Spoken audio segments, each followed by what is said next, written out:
Hey, good morning. I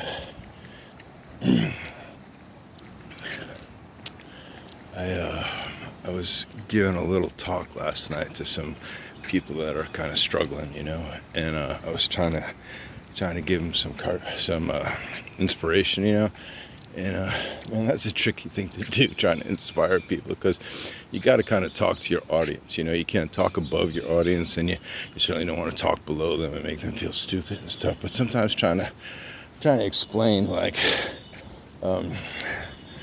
these esoteric concepts like humility, and that kind of was what I was trying to do. If I would have just said, hey man, be humble and stuff and everything will work out, it wouldn't have made much sense, So I was talking about some experiences I've gone through and how I embraced those experiences.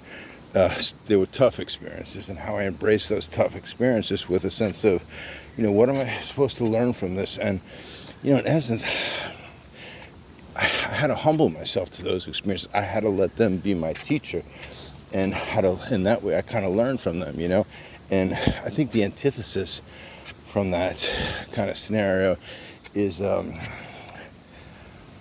it's not fair.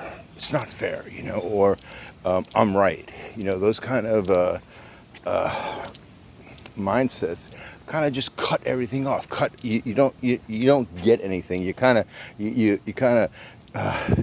lose. It's kind of the antithesis of diffusion. You're kind of like giving whatever you got away because you think you're above it. So trying to be below difficult experiences and trying to learn from them is, man, that's the biggest test. And I'm going to talk about JC a little bit, some of the experiences he went through, and even if you're not, like he's not your idol or your fan or stuff, it doesn't mean you can't learn from him. There's a lot of people I don't necessarily like, who are successful in the world, but I still study them and I see, what do they do to be successful?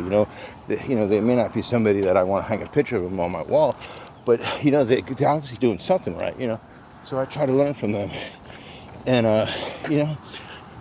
don't get me wrong, man. There's a lot of things to learn from JC through the crucifixion, But I think a lot of times look at the other people involved in that, Man, I think of Mary, and watching her son die for a really long time on a cross, and how painful that must have been for her, and how much responsibility she probably felt for that, And, I think about Pontius Pilate, man. Everybody gives him like this bad rap, but in Tommy's book, man, Pontius didn't want to crucify Christ, man. He was like hoping, like when they had that vote, they get to spare one of the people. He was hoping the people were going to vote for Christ, because I think he saw this guy who was really a good guy, really wanted to spread love, and had these really utopian ideals that he was working hard to carry out. But, in the end, he had to oversee his crucifixion. And then I think about the people. Think about the guys who had to hammer those spikes into his hands and into his feet, and they probably even knew too that this was a really good guy. This was somebody who was, and here they are, and they have to freaking kill him.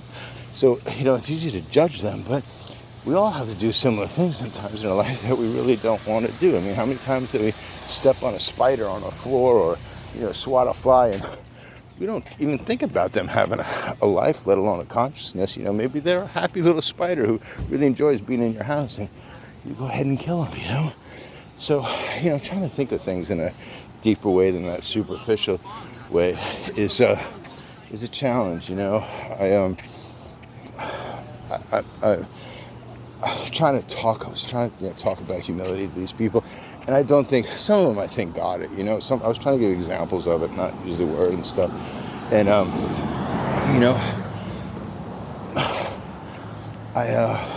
I was thinking about this morning, man, my shoes, my sneakers, the old pair I had kind of fell apart. I had to wear these temporary sneakers till my new ones came in, and the temporary ones I had were they were like hiking boots, man, and they were so heavy, and it made my run so difficult, but it's like, hey man, I'm not gonna let go of stuff just because, I'm not gonna let go of my priorities just because things get tough, like, oh shoot, I'm not gonna run until I get my sneakers in, No, man, I threw them on, and I did my run, and I still do my run. And now today I got these killer sneakers on, man. I freaking love them, man. They fit like a glove, they're light, and they almost feel like barefoot. I like kind of feeling the ground on my feet and stuff, So I'm really enjoying them. But I think about that, like that little tough time I went with the heavy sneakers.